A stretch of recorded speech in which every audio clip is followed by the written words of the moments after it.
तो आदाब, नमस्कार, गुड इवनिंग, सत श्री अकाल। एक बार फिर आप तमाम लोगों का स्वागत। उम्मीद है पूरी फैमिली अच्छी हो। बातें हैं आज की कहानी के ऊपर। पिछले कई दिनों से बहुत सारे लोगों ने फरमाइश की थी इस कहानी की, आफिया सिद्दीकी। और इस कहानी की फरमाइश हाल में इसलिए भी हुई कि अभी आपको याद होगा, लास्ट सैटरडे को अमेरिका के टेक्सास शहर में एक बंदूकधारी शख्स एक जो यहूदी पूजा घर है वहाँ पे वो घुस गया और 4 लोगों को उसने बंधक बनाया। वहाँ पूजा ऑनलाइन थी और उस ऑनलाइन पूजा के दौरान उसने अपनी मांग रखी और उसने कहा कि मैं यहाँ इसलिए आया हूँ कि आफिया सिद्दीकी को छोड़ दिया जाए, वो जेल में बंद है और अगर नहीं छोड़ेंगे तो मैं सबको मार दूंगा। और उसने ये भी कहा कि आप मेरी जान की परवाह ना करें, मैं तो यहाँ मरने ही आया हूँ। करीब 7-8 घंटे के चले ऑपरेशन के बाद आखिरकार उसको मार दिया गया और इसके बाद ये होस्टेज का जो पूरा एक संकट था वो खत्म हो गया। लेकिन यहीं से नाम उठा आफिया सिद्दीकी को रिहा करने के लिए क्यों पहुंचा था। आफिया सिद्दीकी इस वक्त उसी टेक्सास की एक जेल में बंद है। 86 ईयर की सजा मिली हुई है। लेकिन आफिया सिद्दीकी है कौन?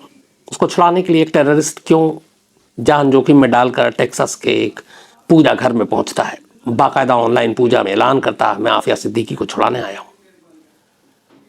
और आफिया सिद्दीकी का जुर्म क्या है, पूरी कहानी कोशिश आपके सामने रखता हूं। आफिया सिद्दीकी का जन्म पाकिस्तान के कराची में हुआ था, एक अच्छे पढ़े लिखे परिवार में। आफिया के जो फादर थे, उनके फादर का नाम है मोहम्मद साले सिद्दीकी। मोहम्मद साले सिद्दीकी एक बाकायदा ब्रिटेन में पढ़ाई की, ब्रिटेन से ट्रेनिंग ली और एक जाने माने पाकिस्तान के न्यूरोसर्जन, जाने माने न्यूरोसर्जन। आफिया की माँ जिसका नाम स्मिथ, ये वहाँ की एक इस्लामिक टीचर, पढ़ी लिखी। तो उसी घराने में ये पैदा हुए। आफिया कुल मिलाकर 2 भाई बहन हैं। आफिया सबसे छोटी है तीनों में, सबसे बड़ा भाई है, फिर उसके बाद एक और बहन है, फिर आफिया है। आफिया का जो एक भाई है उसका नाम है मोहम्मद। मोहम्मद भी बेहद पढ़ा लिखा और इसने आर्किटेक्ट की पढ़ाई की हॉस्टन से, अमेरिका में।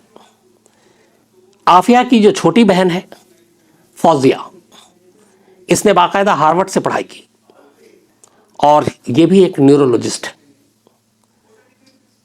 और एक हॉस्पिटल में इस वक्त काम कर रही है। तो भाई आर्किटेक्ट अमेरिका में पढ़ा, बहन न्यूरोलॉजिस्ट, वो भी इस वक्त बॉल्टीमोर में काम कर रही थी, अमेरिका में ही। अब तीसरी बहन आफिया। आफिया भी बचपन में ही, चूंकि पढ़ने लिखने का माहौल था घर में, पढ़ने लिखने में बेहद तेज, शातिर दिमाग। 1990 में स्टूडेंट्स वीज़ा पर ये पाकिस्तान से अमेरिका गई पहली बार। और उस वक्त चूंकि अमेरिका में उसका भाई पढ़ाई कर रहा था आर्किटेक्ट का, वहाँ जाने के बाद ये यूनिवर्सिटी ऑफ हॉस्टन, जहाँ पे उसका भाई था, वहाँ पे वो ज्वाइन करती है। आफिया सबसे पहले अमेरिका के मशहूर यूनिवर्सिटी ब्रैंडिस यूनिवर्सिटी में पढ़ाई करती है। ब्रैंडिस यूनिवर्सिटी से अपने सेमेस्टर क्लियर करती है और इसके बाद दुनिया की सबसे जानी मानी यूनिवर्सिटी, जहाँ दाखिला हर स्टूडेंट्स का सपना होता है, MIT, यानी कि Massachusetts institute of technology, MIT। कहते हैं कि जो MIT में एक बार दाखिला ले ले, MIT में पढ़ाई करे, फिर उसकी एक अलग ऑरा होता है, एक अलग उसका जलवा होता है। और उसी MIT में आफिया सिद्दीकी पढ़ती है, एक न्यूरो साइंटिस्ट बनती है, PhD करती है। लेकिन वहीं रहने के दौरान अमेरिका में ही आफिया सिद्दीकी का रुझान थोड़ा रिलीजन की तरफ ज़्यादा होता है। बोस्निया, चेचनिया, अफगानिस्तान, इन सब के बारे में वो खबरें पढ़ती है। उसे लगता है मुसलमानों पे जुल्म हो रहा है और वहाँ से थोड़ा सा उसका दिमाग इस तरफ जाना शुरू होता है। जो उसके साथी हैं वो सब बताते हैं कि वो बहुत ज़्यादा रिलीजियस थी। ये सब चलता रहता है। इसी दौरान में अब वो, चूँकि उसने PhD कर ली, अमेरिका में थी, अब उसके घर वाले कहते हैं भाई शादी कर लो। इसकी जो शादी है, बहुत सारे ऐसे किस्से होते हैं जब 2 अलग अलग दूर होते हैं लोग, तो मुसलमानों में ये होता है कि फ़ोन पे ही निकाह हो जाता है। तो आफिया की जो शादी हुई वो निकाह इसका फ़ोन पे ही हुआ, इसके जो शौहर थे, पति। और 1995 में आफिया की शादी होती है। अब आफिया शादी कर लेती है और इसके जो पहले पति का नाम था वो अमजद मोहम्मद खान। अमजद मोहम्मद खान से शादी करती है। अमजद खान भी अमेरिका में ही पढ़ाई किया, वहीं वेल सेटल अच्छी फैमिली से। इसके बाद दोनों के 3 बच्चे होते हैं, आफिया और अमजद के। लेकिन इसी दौरान अब तक सब कुछ ठीक चल रहा था।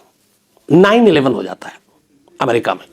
ट्विन टावर पे धमाका, दुनिया का सबसे बड़ा आतंकवादी हमला जिसने अमेरिका को हिला कर रख दिया। पूरी दुनिया ने आतंक का एक नया चेहरा देखा। और इस 9/11 के बाद अचानक आफिया अपने पति पे जोर डालती है कि अब अमेरिका में रहना सेफ नहीं है, चलो वापस पाकिस्तान चलते हैं। अमजद जो उसका पति है उसे लगता है कि ये क्या बात कर रही है, सब कुछ तो यहाँ है, करियर यहाँ है, हम शुरू से ही पढ़े लिखे हैं, यहाँ सब कुछ ठीक है, तो हमें पाकिस्तान जाने की ज़रूरत नहीं है।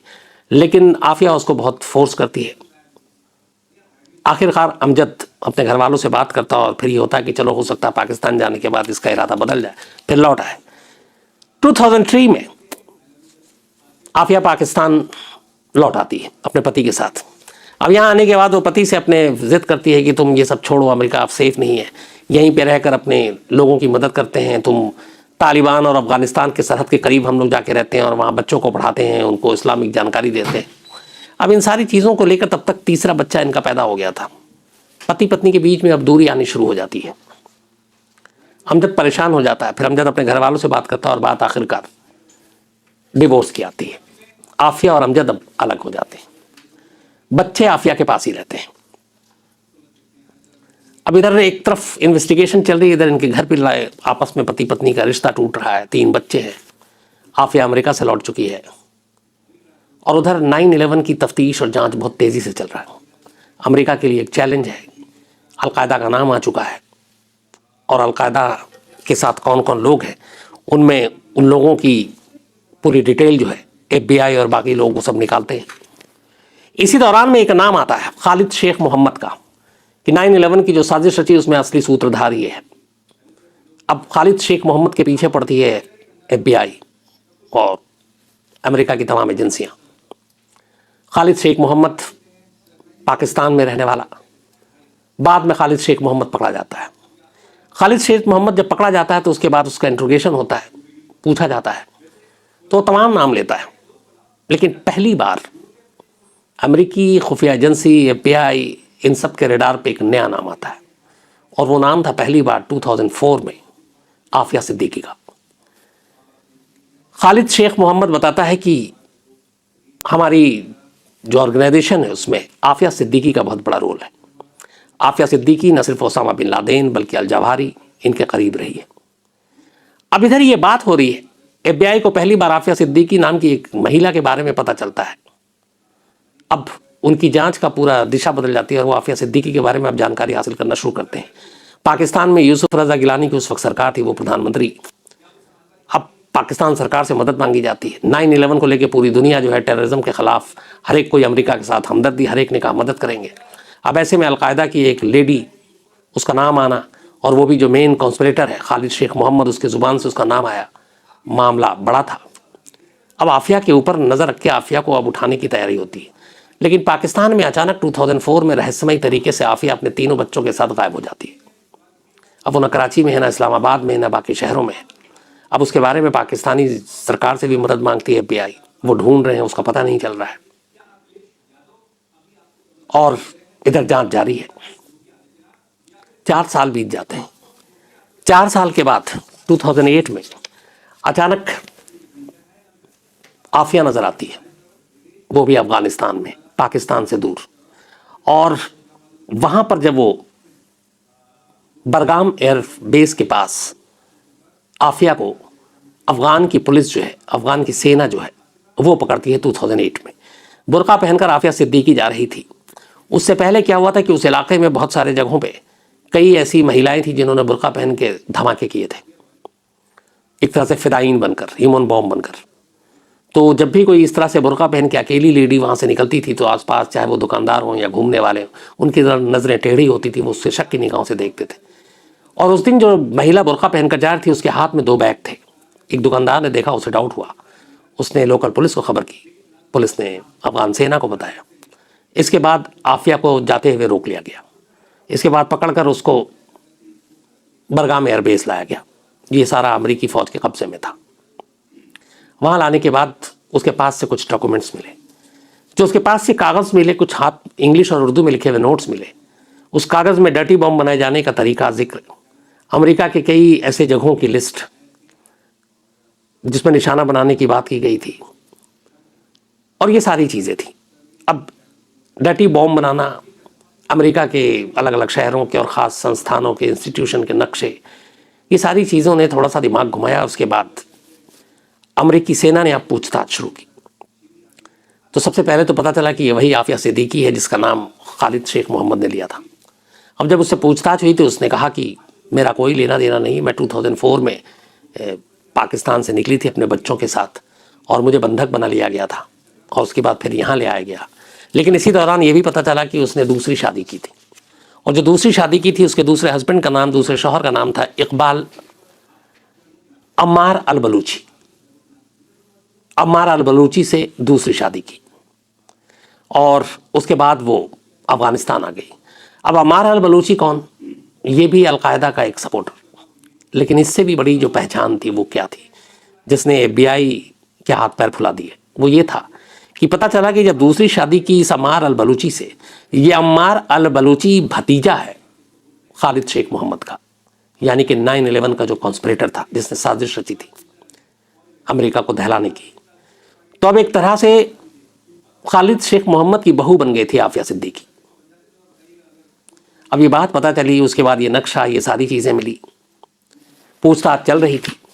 इसी दौरान में अमेरिकी फौज का इल्ज़ाम है, इसमें 2 तरह के बयान आए कि बरगाम एयरबेस पे आफिया सिद्दीकी से पूछताछ चल रही थी।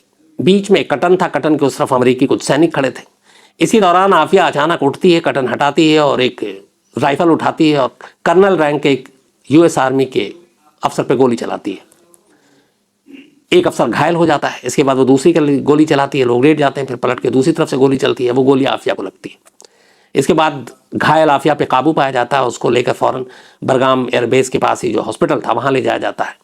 कहते हैं कि वो लगभग कोमा में चली गई थी, बचने की उम्मीद कम थी, लेकिन फिर ऑपरेशन होता है और उसके बाद उसको बचा लिया जाता है। अब पुलिस हिरासत में US कर्नल रैंक के अफसर पे गोली चलाने का इल्ज़ाम लगता है और इसी के बाद पुलिस, वहाँ की जो सेना, वो अब अमेरिकन लॉ के हिसाब से आफिया सिद्दीकी के खिलाफ मुकदमा दर्ज करती है। इल्ज़ाम ये लगता है उसके ऊपर कि इसने अमेरिकी ऑन ड्यूटी आर्मी अफसर के जान लेने की कोशिश की, अमेरिका के खिलाफ बॉम्ब ब्लास्ट की साजिश रचने की कोशिश की और इसके पास से नक्शे मिले, कुछ ऐसी चीज़ें मिली जो नहीं मिलनी चाहिए थी। अब उसके बाद अब इलाज चल रहा था, इधर ये चार्जेस इसके ऊपर लगा दिए गए और फिर इलाज चलते चलते उस वक्त अफगानिस्तान में, चूँकि अमेरिका की ही रहम करम से सरकार चल रही थी अभी हाल तक, साल भर पहले तक, तो जब चार्जेस लगे, ये चार्जेस लगाए गए सीधे वहाँ न्यूयॉर्क की अदालत में। इसके बाद अफगान सरकार तो कठपुतली थी। 4 अगस्त 2008 को अफगानिस्तान सरकार की मंजूरी के बाद कि इसको आप डिप्यूट कर सकते हैं, ले जाते हैं, एक्स्ट्राडाइट करते हैं। आफिया सिद्दीकी को 4 अगस्त 2008 को FBI के एक स्पेशल जेट में बिठाकर अफगानिस्तान से न्यूयॉर्क लाया गया 2008 4 अगस्त। वहाँ लाने के बाद बाकायदा उसके पर अब मुकदमा चलाने की कार्रवाई शुरू होनी थी। सबसे पहले आफिया सिद्दीकी ने तमाम इल्ज़ामों से मना किया, उसने पेपर साइन करने से मना किया, उसकी वजह से ट्रायल काफ़ी दिनों तक रुका रहा। उसने ये कहा कि उसने बरगाम एयरबेस पे गोली नहीं चलाई थी, वो तो बैठी हुई थी, उसने कटन हटाने की कोशिश की थी, अमेरिकी सैनिकों ने उसके ऊपर हमला किया था, उसका अलकायदा से कोई रिश्ता नहीं है। ये सारी चीज़ों, सारे इल्ज़ाम से उसने इनकार किया। लेकिन दूसरी तरफ से सारे सबूत, सारी चीज़ें, शेख खालिद के साथ उसके रिश्ते, दूसरा पति जिसका अलकायदा के साथ रिश्ता, इन सारी चीज़ों को अदालत में रखा गया और आखिरकार 2008 के बाद अदालत ने फिर चार्जशीट को अपनाया और इसके बाद मुकदमे की शुरुआत हुई और मुकदमे की सुनवाई के बाद 23 सितंबर 2010 को, यानी कि अमेरिका लाने के 2 साल के बाद, 2 साल 1 महीने, जज बर्मन, मिस्टर बर्मन, इन्होंने अपना फैसला सुनाया। उन्होंने कहा कि आफिया सिद्दीकी के शरीर को या आफिया सिद्दीकी के पास्ट को, आफिया सिद्दीकी के एजुकेशन को देखकर ऐसा बिल्कुल नहीं लगता है कि ये इतनी खतरनाक हो सकती है। बेहद पढ़ी लिखी, बेहद ज़हीन, शारीरिक रूप से बेशक कमज़ोर, लेकिन जो सबूत उनके सामने रखे गए वो सबूत कुछ और कहानी बयान करते हैं और उन सबूतों पर वो यकीन रखते हैं और इसीलिए वो आफिया सिद्दीकी को 86 ईयर यानी कि 86 साल कैद की सज़ा सुनाते हैं। जब ये सज़ा सुनाई गई तो उस वक्त आफिया सिद्दीकी ने कहा था जज को सामने देखते हुए कि मुझे नहीं लगता कि यह फैसला आप या अमेरिका का है। आफिया सिद्दीकी ने कहा कि मुझे लगता है यह फैसला इजराइल का है। इस दौरान में जब आफिया पर यह मुकदमा चल रहा था, इसराइल मुकदमे की खबर हर तरफ आ रही थी, खासतौर पर पाकिस्तान में, और पाकिस्तान में इसको लेकर एक दूसरा विरोध शुरू हो गया। पाकिस्तान में कहा गया, वहाँ के ह्यूमन राइट्स जितने भी थे, कि आफिया सिद्दीकी को गलत फंसाया गया, आफिया सिद्दीकी का कोई लिंक नहीं है। और इस चीज़ को फिर हवा मिली इस फैसले से। इस फैसले में जज ने यह कहा कि आपकी सारी एक तरफ पढ़ाई लिखाई इतनी सारी चीज़ें, लेकिन दूसरी तरफ जो चीज़ें मिली और जो रिश्ते आपके करीबियों से मिले वो इशारा करते हैं कि आपका कोई ना कोई लिंक है। लेकिन अदालत ने साथ में ये भी कहा कि खुद ये आतंकवादी है, ये मैं साबित नहीं कर पाया, लेकिन आतंकवादियों के साथ रिश्ता है, इसके प्रूफ है। और इसी के बाद एक कर्नल पर जानलेवा हमला करने, अमेरिका के खिलाफ साजिश रचने, इन सारी चीज़ों को मिलाकर 86 साल कैद की सज़ा दी गई। और उस 86 ईयर की सज़ा जो है आफिया इस वक्त टेक्सास की ही जेल में काट रही है। इस दौरान में पिछले साल आफिया पर जेल में भी एक बार हमला हुआ, जिसके बाद उसे हॉस्पिटल ले जाया गया। पाकिस्तान में इसको लेके काफ़ी मुहिम चली, आफिया को इंसाफ दिलाने की मुहिम चली, वहाँ की सरकारों को घेरा गया, सरकार ने बात भी की लेकिन बात बनी नहीं। ब्रिटेन के कई एमपी ने लेटर लिखे आफिया के हक में, वो भी बात नहीं बनी। और इस दौरान में दूसरा ये भी हुआ कि तालिबान से लेके जो पाकिस्तान में एक्टिव और अफगानिस्तान में कई बार आफिया को छुड़ाने के लिए आतंकी हमले की भी साजिश रची गई, लेकिन वो सब नाकामयाब रही। फिलहाल की कहानी यह है कि आफिया जेल में है। अच्छा, आफिया के जो पति है उसको भी बुलाकर पहले पूछताछ किया गया था, छोड़ दिया गया। जो बच्चे थे उन्हें भी छोड़ दिया गया। और अब आफिया का जो पहला पति है, बाद में आफिया के जेल जाने के बाद उसने बाकायदा आफिया के परिवार से बात की, तीनों बच्चे की कस्टडी मांगी, लेकिन आफिया का परिवार उस बच्चों की कस्टडी को जो है वो नहीं दे रहा है। तो इस वक्त आफिया सिद्दीकी 86 साल उम्र की जो कैद की सज़ा है वो टेक्सास की जेल में काट रही है। 2010 में ये फैसला आया है, 2008 से वो मतलब कस्टडी में है। 2008 से अगर आप 86 उसमें जोड़ दें आप तो 94, मतलब 2094 तक अगर वो जिंदा रही तो उसे जेल में रहना पड़ेगा। तो ये थी कहानी आफिया सिद्दीकी की।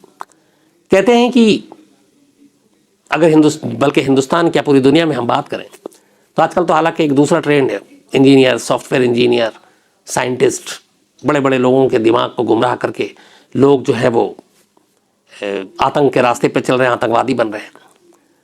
लेकिन शायद ये सबसे ज़्यादा पढ़ी लिखी, सबसे ज़्यादा होशियार कोई लेडी टेररिस्ट, जिसको लेडी अलकायदा का नाम दिया गया, और ये नाम दिया गया मीडिया के ज़रिए।